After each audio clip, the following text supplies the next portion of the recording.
எல்லாருக்கும் மதிய வணக்கம். ஸோ எல்லோரும் ரொம்ப நல்லா இருப்பீங்க நினைக்கிறேன். எல்லாம் நல்லா இருக்கீங்களா? ஓகே. நம்ம ஜோதிடத்தில் என்றைக்குமே ஒரு அரங்கத்தில் பேசுகிறதுக்கு அதுக்கெல்லாம் ஒரு பிரபஞ்சத்தோட அனுமதி, அதோட ஆசீர்வாதங்கள் இருக்கணும். ஸோ அதன் மூலியமாக ஈசன் ஜோதிட அறக்கட்டளை 36வது கருத்தரங்கம்ல பேச வந்திருக்கோம். ரொம்ப ரொம்ப நன்றி. இந்த வாய்ப்பளித்த திரு பண்டிட் பாலசுப்ரமணியம் சாரும் அவங்களோட டீமுக்கும் ரொம்ப அருமையாக எல்லாத்தையுமே ஆர்கனைஸ் பண்ணி எல்லாத்தையும் வர வச்சு ஒவ்வொருத்தரோட கருத்துக்களும் ஒவ்வொருத்தரோட வாழ்க்கையில் ரீச் ஆகிறதுக்கு உண்டான இந்த மேடைக்கு ரொம்ப ரொம்ப நன்றி. பிரபஞ்சத்துக்கு நன்றி, கடவுளுக்கு நன்றி, எல்லாத்துக்கும் நன்றி தெரிவிச்சுட்டு குருமார்கள், என்னோட குருமார்களுக்கு நன்றி, குரு வணக்கங்கள். ஸோ நான் சுப்ரஜா கோவையிலேருந்து வந்திருக்கேன். ஸோ இன்றைக்கி நம்ம எதை பற்றி பேச போகிறோம் அப்படின்னா, ஜோதிடத்தில் ஒவ்வொரு தலைப்புக்குமே ஒவ்வொரு முக்கியத்துவம் கொடுப்பாங்க. பொதுவாக ஜோதிடம் அப்படின்னாலே முதல்ல நம்ம பேசிக்காக அடிப்படையில் என்ன படிப்போம்? பஞ்சாங்கத்தை ஃபுல்லாக அனலைஸ் பண்ணுவோம் இல்லைங்களா? அதில் திதி, வாரம், நட்சத்திரம், யோகம், கரணம், கரெக்டாக? இதன் அடிப்படையில் தான் ஜோதிடமே இயங்கிட்டுருக்கு. பிரபஞ்சத்தில் இருக்கிற எல்லாமே இயங்கிட்டுருக்கு. ஸோ இன்னைக்கு நான் எதை பற்றி பேச வந்திருக்கேன் அப்படின்னா, திதிகள். திதி என்றால் என்ன? ஜென்ரலாக ஒரு சயின்டிஃபிக்காக நீங்கள் பார்த்தீங்க அப்படின்னா, சூரியனும் சந்திரனும் வைத்து தான் இந்த திதி. சூரியன் சுத்துமா? சூரியனை வைத்து தான் சந்திரன் சுத்தும் இல்லைங்களா? அதோட தூரம். அதே மாதிரி பார்த்தீங்க அப்படின்னா, திதிகள் அப்படிங்கிறது பார்த்தீங்கன்னா தூரம். இதில் சான்ஸ்கிரிட்டில் தான் பார்த்தீங்கன்னா அதை திதின்னு சொல்லுவாங்க. அந்த சான்ஸ்கிரிட்டில் தமிழில் மொழிபெயர்க்கப்பட்டது பார்த்தீங்கன்னா தூரம். அப்போது ஒவ்வொரு டிஸ்டன்ஸ்லேயும் அந்த 12 டிகிரி டிஸ்டன்ஸில் அதை ட்ராவல் ஆகும்போது 12 ராசிகளையும் பார்த்தீங்கன்னா ஒவ்வொரு ராசிகளும் ஒளி இழக்கும். அந்த பாவகங்கள் நமக்கு திதி, தூரம், அதை வைத்து தான் கணக்கெடுக்கப்படும். ஓகே, இது எப்படி சயின்டிஃபிக்காக இது எப்படி ஜாதகத்தில் உள்ளே கொண்டுட்டு வராங்க? ஸோ 12 ராசிகள் இருக்குது, கரெக்டுங்களா? மேஷம்லேருந்து மீனம் வரைக்கும் இப்போ ஒருத்தவங்க இந்த மாதத்தில் பிறக்கிறார்கள் என்றால் அந்த இடத்துல சந்திரன் எங்கே இருக்கோ, ஒரு நட்சத்திரத்தில் தான் நம்ம பிறப்போம், அந்த இடத்துலேருந்து சூரியனோட டிஸ்டன்ஸில் ஒரு சில பாவகங்கள் ஒளி இழந்திருக்கும். ஓகே, அப்போ பௌர்ணமியில் எதுவுமே இருக்காது, நல்ல எல்லாம் வெளிச்சமாக இருக்கும். ஸோ அதுலேயும் ஒரு கணக்கு இருக்குது. அதை பற்றி நம்ம இன்றைக்கி ஃபுல்லாக பார்ப்போம். இப்போது நம்ம வாழ்க்கையில் நிறைய பேர் யோசிச்சு பாருங்கள், நிறைய பிளான் பண்ணுவாங்க, திட்டமிட்டு செயல்படுவார்கள். எல்லோரும் ஜெயிக்கிறாங்களா? என்ன, நம்ம கரெக்டாக தானே பிளான் பண்ணோம், கரெக்டாக எக்ஸிக்யூட் பண்ணுமே, ஏன் நமக்கு இது நடக்கலை? எல்லோரும் போய் அழகாக எல்லாம் ஜாதகம் பார்த்துருப்பீங்க, எல்லாமே டைம் சூப்பராக இருக்குது, எல்லாம் பர்ஃபெக்டாக இருக்குது, பட் ஏன் நடக்கலை? என்ன தான் பண்ணுறது? நீ யாரை தான் கேட்குறது? அப்போது அதில் ஒரு சூட்சமம் இருக்குது. நெக்ஸ்ட்டு, மேம்போக்கா சில பேர் எல்லாம் பண்ணுவாங்க, சும்மா போய் நிற்பாங்க, அவங்களுக்கு எல்லாமே கிடச்சிரும். ஒரே கிளாஸில் 2 பேர் இருக்காங்க, 2 பேருமே சூப்பராக படிப்பாங்க. ஒருத்தங்க ஃபஸ்ட் ரேங்க் எடுப்பாங்க, ஒருத்தங்க அப்படியே ஒரு 5, 6 போயிடும். அந்த குழந்தைக்கு எப்படி மனநிலைமை இருக்கும்?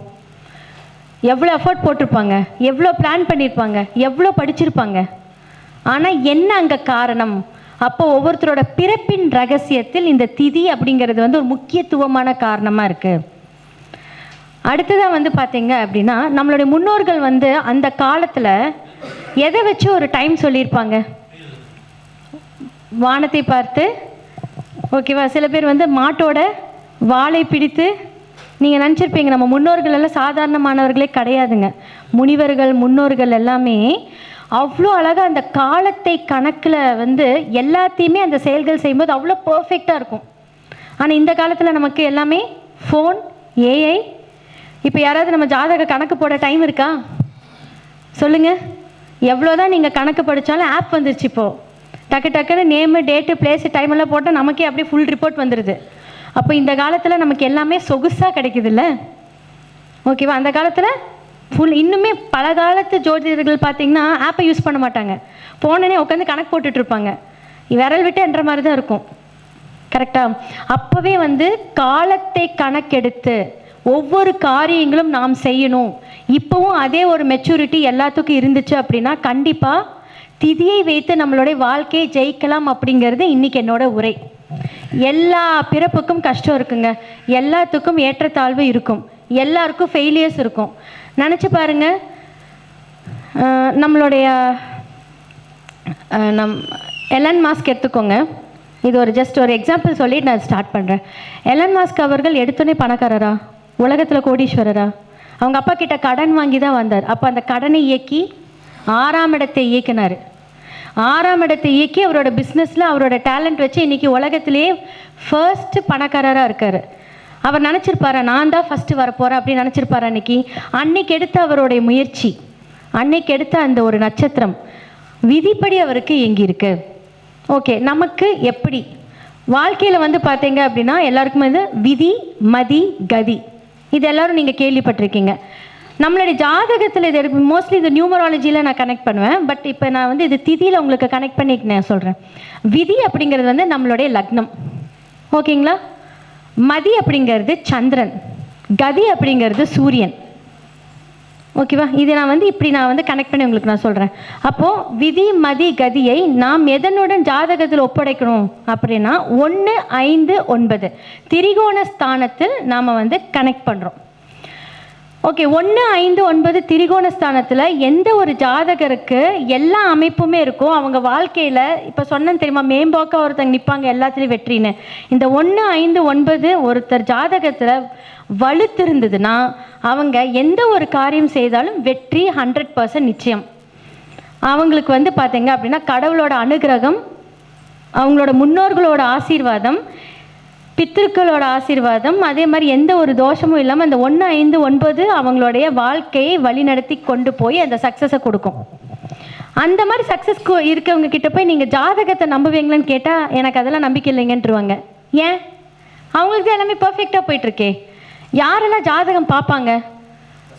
கஷ்டப்படுறவங்க, திடீர்னு ஒரு இழப்புகளை சந்திக்கிறவங்க, ஏன் நம்மளுடைய வாழ்க்கையில் இந்த ஒரு காரியம் நடக்குதுன்னு தெரியாதவங்க, புரியாதவங்க, அந்த இடத்துல அவங்க பிளாங்காக இருப்பாங்க.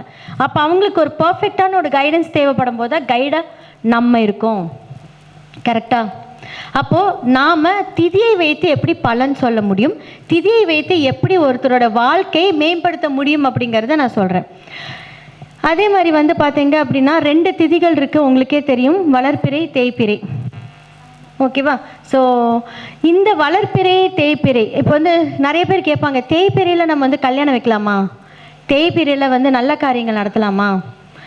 அதாவது உங்களுடைய தனிப்பட்ட ஜாதகத்தில் தேய்பிறை சந்திரன் வலுவிழந்து இருக்கும்போது எந்த காரியமும் செய்யக்கூடாது.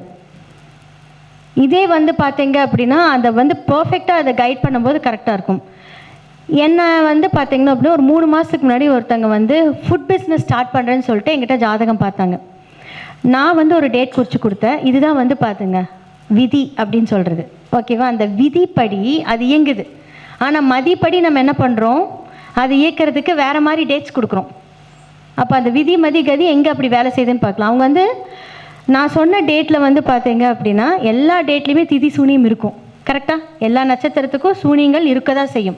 அப்போ இவங்களுக்கு வந்து பார்த்திங்கன்னா அந்த சூனியம் பாதிக்காத அளவுக்கு நம்ம டேட் குறித்து கொடுத்தோம். ஆனால் அவங்க வீட்டில் இன்னொருத்தவங்க வேறு டேட்டு கொடுத்துருக்காங்க, வேறு இடத்துல பார்த்துருக்காங்கன்னு சொல்லும்போது அதை எங்களை கூப்பிட்டு கேட்கும்போது உங்கள் இஷ்டங்க, கொடுக்கறது என் கடமை, அது வந்து உங்களுடைய கர்மப்படி அது ஈக்கிறது உங்கள் கடமை அப்படின்னு சொன்னோம். ஆனால் அவங்க வந்து பாருங்கள், ஆரம்பித்து 5 நாள் அந்த பிஸ்னஸ் க்ளோஸ் ஆயிடுச்சு.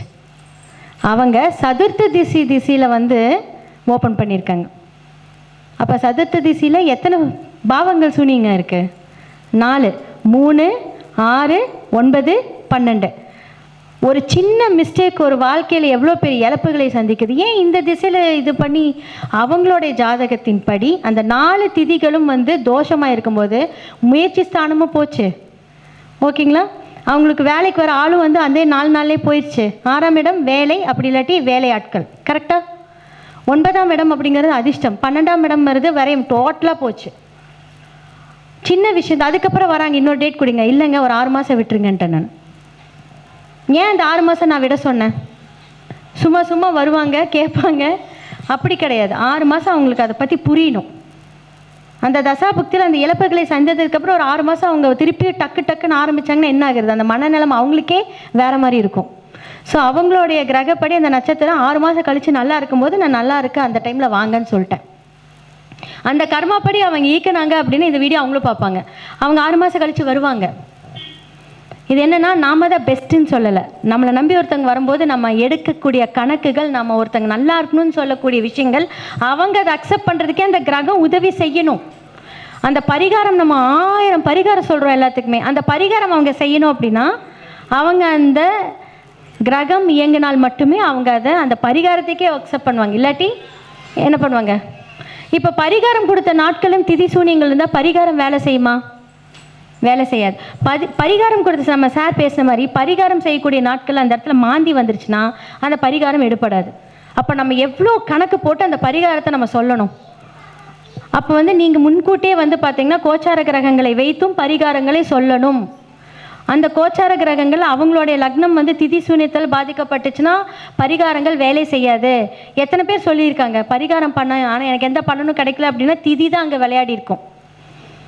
அப்போ ஒவ்வொரு விஷயத்தையும் நம்ம ஒரு ஜோதிடர்களாக இருந்து கணக்கெடுத்து சொல்லும் போது அந்த திதிகளையும் நம்ம பார்த்து தான் கணக்கெடுத்து சொல்லணும். இப்போ திதி சூனியம் ஓகே. இப்போ நான் சொல்கிறேன் இவ்வளோ பாவங்கள் சூனியமாயிருக்கு.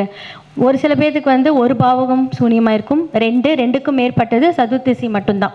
ஓகே, இப்போ இவ்வளோ பாகங்கள் பார்த்திங்கன்னா சூனியமாயிருக்கு அப்படின்னு நம்ம யோசித்தாலுமே அது என்ன மாதிரியான பலன் கொடுக்கும், எதுக்கு இவ்வளோ பெரிய இம்பேக்ட் இது கொடுக்குறாங்க அப்படின்னா, திதி சூனியம் அப்படிங்கிறது பார்த்திங்கன்னா வெறுமையை குறிக்கும். அந்த இடத்துல பலன் குறைவு. அந்த இடத்துல பார்த்திங்கன்னா நம்ம என்னதான் எஃபர்ட் எடுத்தாலும் என்ன ஆகும், அந்த இடத்துல நம்ம எதிர்பார்த்த பலன்கள் அங்கே நடக்காது அப்படின்னு அர்த்தம். அதுக்கு தான் இந்த திதி சூனியத்தை பார்க்குறாங்க அப்படின்னு அர்த்தம். என்ன மாதிரியான விஷயங்களுக்கு நம்ம மெயினாக பார்க்கணும்? திருமணம், கிரகப்பிரவேசம், எந்த ஒரு சுப காரியங்களாக இருந்தாலும் திதி சூனியம் அப்போ பண்ணக்கூடாது. அப்போ அவங்களோட சுய ஜாதகத்தில் அந்த திதி சூனியம் எந்தெந்த பாவங்கள் அட்டாக் ஆகிருக்குன்னு பார்த்துட்டு அதோட எஃபெக்ட் எல்லாமே பார்த்துட்டு அது எல்லாமே சரி பண்ணிவிட்டு அதற்கான தானம், அதற்கான பரிகாரங்கள், அதற்கான வாழ்வியல் பரிகாரங்கள் எல்லாமே செய்து வந்துக்கிட்டே இருக்கணும். நான் எப்போவுமே சொல்லுவேன், திதி கோயில்களுக்கு மட்டும் வருடம் ஒரு முறையாவது எல்லோரும் போயிட்டு வந்துட்டுருக்கணும் அப்படின்னு நான் சொல்லிக்கிட்டே இருப்பேன். ஒரே ஒரு தடவை மட்டும் கர்மாவை கழிக்கக்கூடிய கோவில் திதி கோவில் கிடையாது. வருடம் போய் நம்ம என்ன பண்ணட்டும், ரெனோவேட் பண்ணிக்கிட்டே இருக்கணும், ரீயூனியன் பண்ணிக்கிட்டே இருக்கணும் அந்த இடத்துல போய். அப்போ தான் நமக்கு அந்த பாவங்கள் இயக்கணும். அதே மாதிரி எந்தெந்த பாவங்களுக்கு அந்த வாழ்வியல் பரிகாரம் இருக்கோ அதையும் நம்ம இயக்கினா மட்டுமே தான் உங்களுக்கு இருக்கும். ஓகே, நம்ம பிரதமை திதியிலேருந்து வருவோம். ஸோ வளர்ப்பிறை என்றால் சுக்லபட்சம், தேய்பிறை என்றால் கிருஷ்ணபட்சம், இது எல்லாத்துக்குமே தெரியும். ஸோ வளர்ப்பிறை பிரதமை அப்படின்னு எடுத்துக்கிட்டால் அவங்களுக்கு பிரதமையில் பிறந்தவர்களுக்கு துலாமும் மகரமும் பார்த்திங்கன்னா அவங்களுக்கு திதி சூனியம் ஆயிருக்கும். ஸோ வளர்ப்பிறை பிரதமை அப்படிங்கிறது, துலாம் அப்படிங்கிறது காலபுருஷனுக்கு 7ஆம் இடம், 2, 7 இதெல்லாமே உங்களுக்கு கணக்கில் வரும். மகரம். ஸோ இந்த மாதிரி சுக்கிரனும் சனியும் பாதிக்கப்பட்டவர்களுக்கு அவங்க ஒரு குடும்ப விஷயமா இருக்கட்டும், அவங்களுடைய சமுதாயம் சார்ந்த விஷயமா இருக்கட்டும், தொழில் சார்ந்த விஷயமா இருக்கட்டும், அவங்க அதுக்கேற்ற ஒரு பரிகாரங்களை செய்து அவங்க அதை ஆக்டிவேட் பண்ணும்போது கண்டிப்பாக இந்த மாதிரியான இழப்புகள், குடும்ப ரீதியான இழப்புகள் எதுவுமே இருக்காது அவங்களுக்கு. நம்ம சார் சொன்ன மாதிரி எல்லாமே நல்லா இருக்குது, கண்ணு போனதுக்கப்புறம் தான் நல்லா இருந்தது. ஸோ அந்த பாவங்களுக்குன்னு ஒரு இழப்பு இருக்க தான் செய்யும். அந்த இழப்பை எப்படி இப்போ நம்ம விதிப்படி நமக்கு இந்த பிறப்பு இருக்குது அப்படிங்கிறத மதிப்படி அதை கண்ட்ரோல் பண்ணி நம்ம கொண்டுட்டு போனோம் அப்படின்னா அந்த இழப்புகளை தவிர்க்கலாம். ஸோ வளர்ப்பிறை பிரதமையில் பிறந்தவங்களுக்கு குபேரன் அண்ட் பிரம்மா இவங்க இருவரையும் நீங்கள் வணங்கிட்டே வந்தீங்க அப்படின்னா இந்த தோஷம் உங்களுக்கு அவ்வளவு சீக்கிரம் பிரச்சனை கொடுக்காது. அடுத்தது பார்த்தீங்கன்னா துதிய திதியில் பிறந்தவங்களுக்கு பார்த்தீங்கன்னா தனுசு அண்டு மீனம் 9, 12ஆம் இடம் அப்படிங்கிறது பாதிக்கப்பட்டிருக்கும். அப்போ தந்தை மூலியமாகவோ தந்தைக்கோ இல்லை உங்களுடைய தாத்தா சொத்தோ வரக்கூடிய ஏதாவது ஒரு இழப்புகள், விரயங்கள் நடக்கும். அதிர்ஷ்டம் அப்படிங்கிற ஒரு விஷயம் அங்கே தான் இருக்கும். ஸோ அவர்களுக்கு பார்த்தீங்க அப்படின்னா குரு அப்படிங்கிற ஒரு விஷயம் பாதிக்கப்பட்டிருக்கும். இவர்களுக்கு பிரம்மாவை வழிபட வேண்டும். ஸோ பிரம்மாவை வழிபடும் போது என்ன ஆகும் அப்படின்னா உங்களுடைய விதிப்படி நடக்கின்ற எல்லா கஷ்டங்களையும் கண்ட்ரோல் பண்ணக்கூடிய ஒரு கடவுள் பிரம்மா தான். இதெல்லாம் வந்து பார்த்திங்கன்னா திதி தேவதைகள் அப்படின்னு சொல்லுவாங்க. ஒவ்வொரு திதிக்கும் ஒவ்வொரு தேவதைகள். இது வளர்ப்பிறை திதியோட தேவதைகள். அடுத்தது வந்து பார்த்திங்கன்னா திரிதியைக்கு வந்து பார்த்திங்கன்னா மகரம் சிம்மம், சனி அண்டு சூரியன். இவர்களுக்கு வந்து பார்த்திங்க அப்படின்னா கௌரி மாதா அப்படிங்கிற ஒரு கடவுளை வழிபாடு செய்ய வேண்டும். ஸோ இவங்களுக்கு வந்து பார்த்திங்கன்னா தொழில் ஸ்தானமாக இருக்கட்டும், தன்னுடைய பிளானிங்காக இருக்கட்டும், ஏதாவது ஒன்று கொலாப்ஸ் ஆகிட்டே இருக்கும். இதைப்படி அவங்க இயக்குனாங்க அப்படின்னா கண்டிப்பாக அவங்களோட வாழ்க்கையில் அவங்க செய்யக்கூடிய செயல்கள் எல்லாமே வந்து வெற்றி பெறும். அடுத்தது வந்து சதுர்த்தி, கும்பம் ரிஷபம். ஸோ இவங்களுக்கு வந்து பார்த்திங்கன்னா சனி சுக்கிரன். இவங்க வழிபட வேண்டிய திதி தேவதை வந்து பார்த்திங்கன்னா யமனும் விநாயகரும். ஏன்னா இது வந்து ஒரு பெரிய லிஸ்ட்டு. வளர்ப்பிறைக்கு தனியாக இருக்கும், தேய்பிறைக்கு தனியாக இருக்கும். இதை கரெக்டாக நீங்கள் வந்து இது பண்ணணும். திதி நித்தியாசன்னு ஒரு கான்செப்ட் இருக்குது. நார்த்லலாம் பார்த்தீங்கன்னா திதி நித்தியாசை ஃபாலோ பண்ணுவாங்க.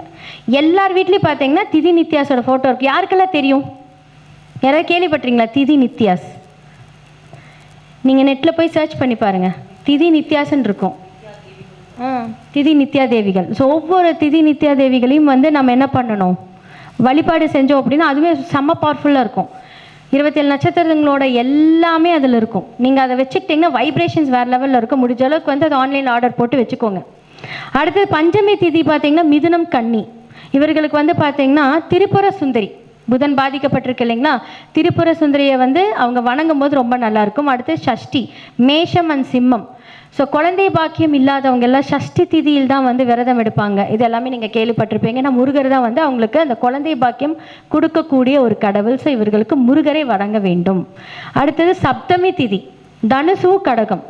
ஸோ இவங்க வந்து பார்த்தீங்க அப்படின்னா ரிஷிகளும் இந்திரனையும் வந்து வழிபட்டால் ரொம்ப நல்லாயிருக்கும். அடுத்தது வந்து பார்த்தீங்கன்னா அஷ்டமி மிதுனம் கன்னி. இவங்க வந்து பார்த்தீங்கன்னா லக்ஷ்மியும் கால பைரவரும் வணங்க வேண்டும். அடுத்தது நவமி சிம்மம் விருச்சகம். நவமிக்கும் தசமிக்கும் ஒரே இடங்கள் தான் திதி சூனியமாகும். இவங்க வந்து சூரியன் மற்றும் செவ்வாய், சரஸ்வதி அண்ட் பிரம்மாவை வணங்க வேண்டும். இதெல்லாம் வந்து பார்த்திங்கன்னா ரெகுலராக நீங்கள் இவங்களுக்கு வந்து ஒரு ஸ்லோகமோ அவங்களுடைய ப்ரேயர்ஸை நீங்கள் வணங்கினீங்கனாலே போதும். அந்த நாள் உங்களுக்கு இயங்க ஆரம்பிக்கும். அந்த பாவகங்கள் உங்களுக்கு தோஷத்தை குறைத்து அது இயங்க ஆரம்பிக்கும். அடுத்தது ஏகாதசியில் வந்து பார்த்திங்கன்னா தனுசு மீனம். இவர்களுக்கு வந்து குரு பாதிக்கப்பட்டிருக்கும். இப்போது பாருங்கள், ஒரு ஜாதகத்தில் வந்து பார்த்திங்கன்னா 9ஆம் இடம் ரொம்ப வலுத்திருக்கு. இப்போ மேஷ லக்னம் எடுத்துக்கோம். ஸோ 9ஆம் இடம் வந்து பார்த்திங்கன்னா சூப்பராக இருக்குது, செம்மையாக இருக்குது, ஹை டிகிரியாக இருக்குது. ஆனால் அவங்களுக்கு எந்த அதிர்ஷ்டமும் வரலைன்னா திதி பாதிக்கப்பட்டிருக்கு. ஓகேவா? ஸோ 9, 12 பாதிக்கப்படும் போது அந்த குரு அங்கே வலு இழந்துட்டார்ல, அப்போ ஹை டிகிரியாக இருந்தாலும் திதியில் கை வச்சிருவார்.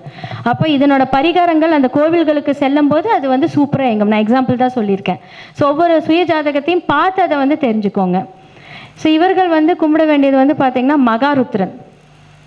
துவாதசியில் வந்து பார்த்தீங்க அப்படின்னா துலாம் அண்ட் மகரம் இது உங்களுக்கு வந்து பாதிக்கப்பட்டிருக்கும். ஸோ இவர்களுக்கு வந்து பார்த்திங்கன்னா சுக்கிரன் சனியோட பாதிப்பு இருக்கும். இவங்க வந்து மகாவிஷ்ணுவை வழிபட வேண்டும். ஜாதகத்தில் புதன் வலுத்திருக்கா என்று பார்த்து அதைப்படி நீங்கள் சொல்லுங்கள். அடுத்தது திரியோதசியில் வந்து பார்த்திங்கன்னா ரிஷபம் சிம்மம். இவர்களுக்கு மன்மதன் அப்படிங்கிற ஒரு கடவுளை வழிபட வேண்டும். சதுர்த்த திசி அப்படிங்கிறது வந்து பார்த்திங்கன்னா 4, மிதுனம் கன்னி தனுசு மீனம். ஸோ 4 இடங்கள் பாதிக்கப்பட்டிருக்கும். ஸோ இவங்களுக்கு வந்து பார்த்தீங்க அப்படின்னா கால பைரவரும் துர்க்கையும் காளி இவங்க எல்லாத்தையுமே வழிபட வேண்டும். பௌர்ணமி என்றால் வந்து பார்த்தீங்க அப்படின்னா சூனியமே கிடையாதுன்னு சொல்லுவாங்க. ஆனால் 5ஆம் இடம் பாதிக்கப்பட்டிருக்கும் சிம்மம்.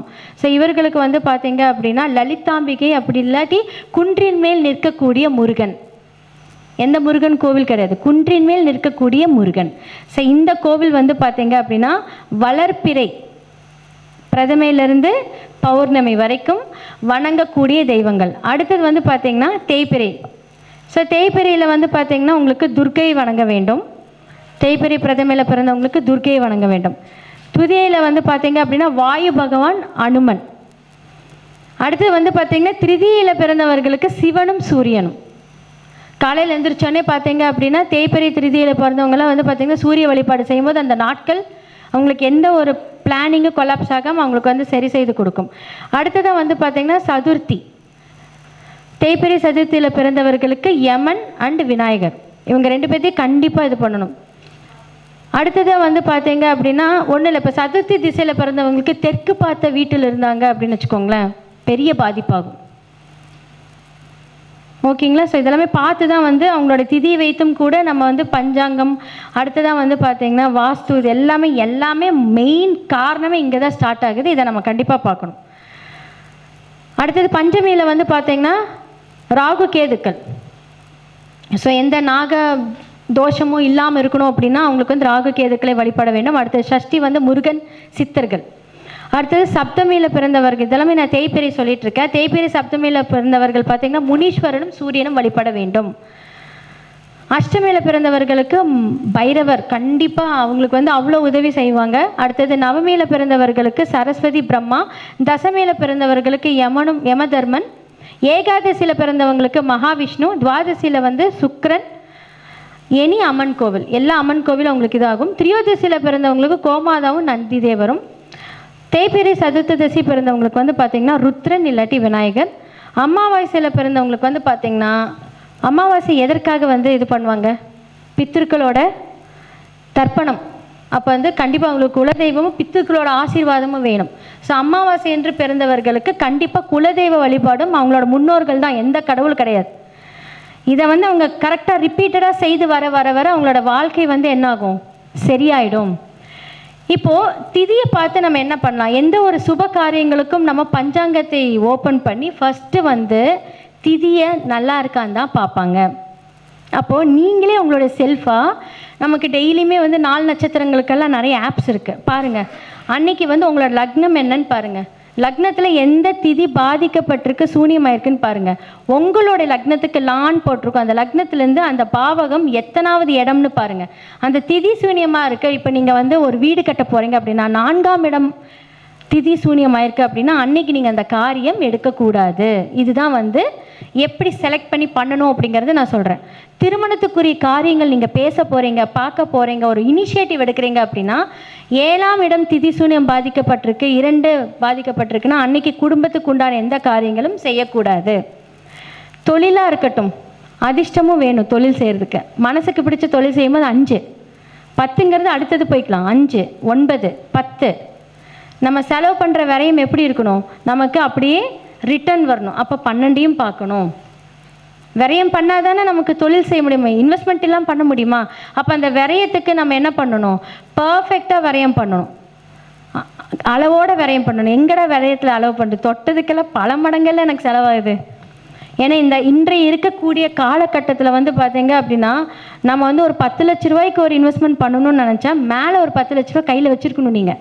ஏன்னா எல்லா விலைவாசியும் ஜாஸ்தியாக இருக்குது. நம்ம போடுற பிளான்லேருந்து வேலையாட்கள்லேருந்து நமக்கு சனி பகவான் நம்மளுடைய ஜாதகத்தில் நல்லபடியாக இருந்தாங்க அப்படின்னா நமக்கு வரக்கூடிய வேலையாட்களும் நல்லபடியாக வருவாங்க, சரிங்களா? ஆனால் நமக்கு வந்து சனி பகவான் வந்து ஒரு ஆப்போசிட்டில் இருந்து பகையாக இருந்தாங்க அப்படின்னா வேலைக்கு வருவாங்க, செய்வாங்க, கடைசியில் எங்கே முட்டு அடி தடி தான். ஒன்றா நம்ம பணம் கொடுக்க மாட்டோம், இல்லைன்னா வேலை செய்ய மாட்டான். ஏதாவது ஒரு எத்தனை இடத்துல வேலை ஸ்டார்ட் ஆகி நின்றுருக்கு. அப்போது எல்லா ஜாதகத்துலேயுமே வந்து நம்ம அடிப்படையான விஷயங்கள் பார்க்குறதுக்கு முன்னாடி இப்போ நீங்கள் நாளாக ஒரு பரிகாரம் சொல்கிறேன் அப்படின்னா அந்த திதி சூனியத்தை பார்த்து தான் சொல்லுவேன். அவங்களுக்கு அவங்க அதாவது நம்ம எல்லாமே பர்ஃபெக்டாக பண்ணாலுமே அவங்க அதை போகிறதுக்கு உண்டான கிரகங்கள் அவங்களுக்கு ஒத்துழைத்தா தான் அவங்க அந்த பரிகாரமே பண்ணுவாங்க. எத்தனை பேர்த்துக்கு காசி ஜாதகம் தெரியும் உங்களுக்கு?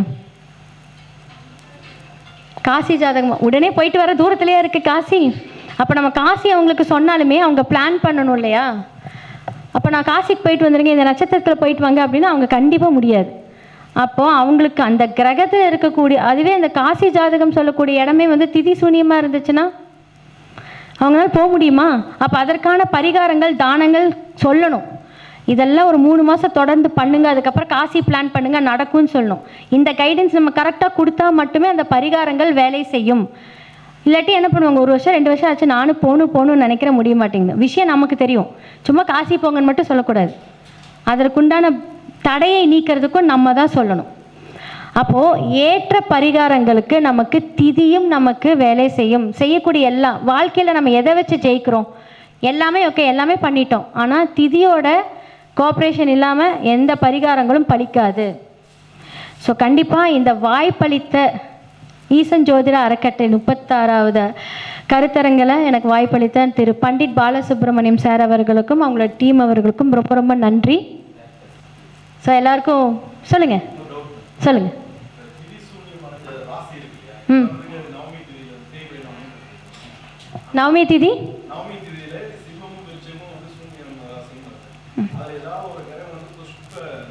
புஷ்கர நவாம்சம் கண்டிப்பாக பாதிப்பு ஏற்படுத்தும். இப்போ புஷ்கர நவாம்சம்ல இருக்கிற எல்லா கிரகமும் நமக்கு வந்து பர்ஃபெக்டாக பண்ணுன்னு சொல்ல முடியாது. ஆனால் எப்படி பாதிப்பு ஏற்படுத்தும் அப்படின்னா அட்லீஸ்ட் ஒரு 30% அந்த பாதிப்பை கொடுக்கும். நான் உங்ககிட்ட ஃபஸ்ட்டு என்னோடய மீட்டிங்கு இங்கே வந்து புஷ்கர நவாம்சம் பற்றி தான். புஷ்கர நவாம்சத்தில் இருக்கக்கூடிய அன்றைக்கி பேசினோன்னே அன்றைக்கி ஈவினிங் வந்து எனக்கு ஒருத்தர் கால் பண்ணார். இதே ஈரோட்டிலேருந்து தான் கால் பண்ணார். மேடம், எனக்கு எல்லா கிரகங்களும் புஷ்கர நவாம்சத்தில் இருக்குது, ஆனால் வாழ்க்கையில் என்னால் ஜெயிக்கவே முடியல, எல்லா விதத்தையும் நான் தோல்வி தான் அடைகிறேன். ஏன் அவருக்கு எல்லாமே புஷ்கர நவாம்சமாக இருக்கு, ஏன் ஜெயிக்கல?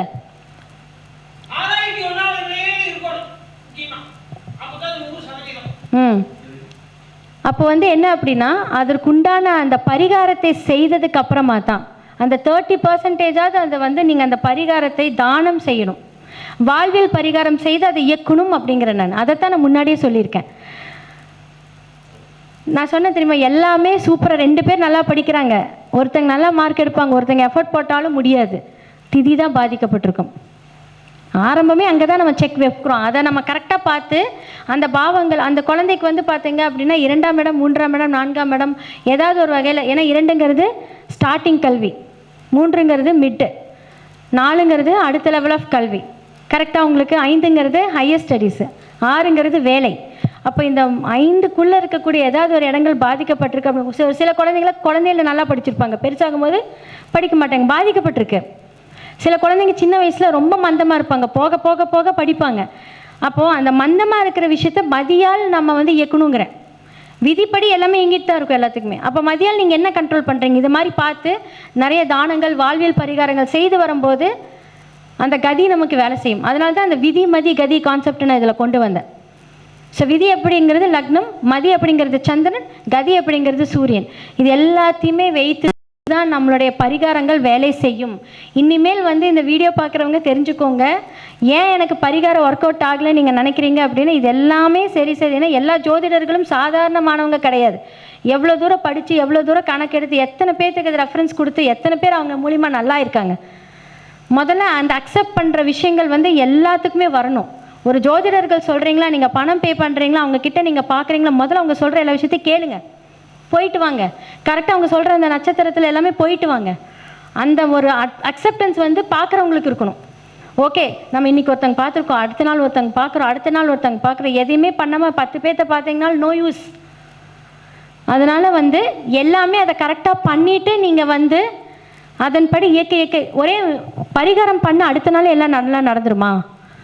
அதோட வைப்ரேஷன் வரதுக்கே 48 நாள் ஆகும். ஒரு ஜெம் ஸ்டோன்ஸ் கொடுத்தாலும் நான் கிளைண்ட் கிட்ட சொல்லுவேன் 48 டேஸ் வைங்கன்னு சொல்லுவேன். ஒரு நேம் சேஞ்ச் பண்ணுறோம் அப்படின்னா அதை எழுத சொல்லுவேன், 48 டேஸா 21 டேஸாக நான் எழுத சொல்லுவேன். அந்த வைப்ரேஷன் அவங்கள முதல்ல அக்செப்ட் பண்ணணும். அவங்க மனநிலைமையை பொறுத்து தான் பரிகாரங்கள் வேலை செய்யும். எல்லாருமே இப்போ சொல்லுவாங்க மேனிஃபெஸ்ட் பண்ணுங்க அப்படிம்பாங்க. அந்த மேனிஃபெஸ்டேஷன்னா என்ன? எனக்கு இது நடந்துருச்சு, நான் நல்லா ஆயிட்டேன், எனக்கு எல்லாமே கடவுள் கொடுத்துருக்காரு, அந்த மேனிஃபெஸ்ட் பண்ணிட்டு ஒரு பரிகாரம் பண்ணுங்க. எப்பேற்பட்ட பிரபஞ்ச சக்தியும் உங்களை கண்டிப்பாக அதுலேருந்து காப்பாற்றும். நான் இதை தான் எல்லாருக்கிட்டையுமே சொல்லுவேன், உனக்கு எல்லாமே நடந்துருச்சு, உன் பிரச்சனையெல்லாம் தீர்ந்துருச்சு, கடவுளுக்கு நன்றி சொல்லிட்டு அந்த பரிகாரம் பண்ணு. பரிகாரம் பண்ணிட்டு நன்றி சொல்லாத, முன்னாடியே அதை அக்செப்ட் பண்ணு. Accept everything and do your work, definitely success will come with you. This is my caution. இது எல்லாத்துக்குமே நான் கோட் கொடுக்குறது எல்லாத்துக்குமே. இதை படி பண்ணிங்க அப்படின்னா வாழ்க்கையில் வெற்றிங்கிறது ஈஸியாக ஃபைண்ட் அவுட் பண்ணி நம்ம வாழ்க்கையை நடத்தலாம். நான் அப்படி தாங்க இயக்கிட்டு இருக்கேன். எனக்கு என்ன பிரச்சனை இருக்காதா? இல்லை, எல்லா குடும்பத்துலேயும் பிரச்சனை இல்லாமல் எல்லாம் ஜாலியாக தான் இருக்கீங்க. சில பேர் வந்து பிரச்சனையோடய வாழ்ந்துட்டு இருப்பாங்க, இவ்வளோ தானே அப்படிங்கிற மாதிரி இருக்கும், பழகிடுச்சு அவங்களுக்கு. ஒரு சில பேர்னால அக்செப்ட் பண்ண முடியாது. திடீர்னு பார்த்தீங்கன்னா இந்த துர்மரணமெல்லாம் வரும். எத்தனை பேர் நம்ம நியூஸில் பார்க்குறோம். துர்மரணங்கள் ஏன் ஏற்படுகிறது? இந்த காலகட்டத்தில் ஏன் நிறைய ஏற்படுது? அத்தனை பாவங்கள் நடக்குது. அதாவது நம்மளுடைய வாழ்க்கையில் ஒவ்வொரு விஷயம் அப்டேட் ஆக கெட்டதும் அப்டேட் ஆகிட்டே இருக்குல்ல. குழந்தைகளை இப்போ எவ்வளோ கஷ்டமாக இருக்குது. அந்த காலகட்டத்தில் பெண் குழந்தைகள் இருந்தாலே என்ன அழிச்சிட்டு இருந்தாங்க. இன்றைக்கி பெண் குழந்தையை தெய்வமாக கேட்டாலும் கிடைக்க மாட்டேங்குது ஒரு சில பேர்த்துக்கு. ஏன்னா பண்ண பாவங்கள் அந்த மாதிரி. அந்த பாவத்துக்கேற்ற கர்மாவே நாம் இப்போ அனுபவிச்சுட்ருக்கோம்.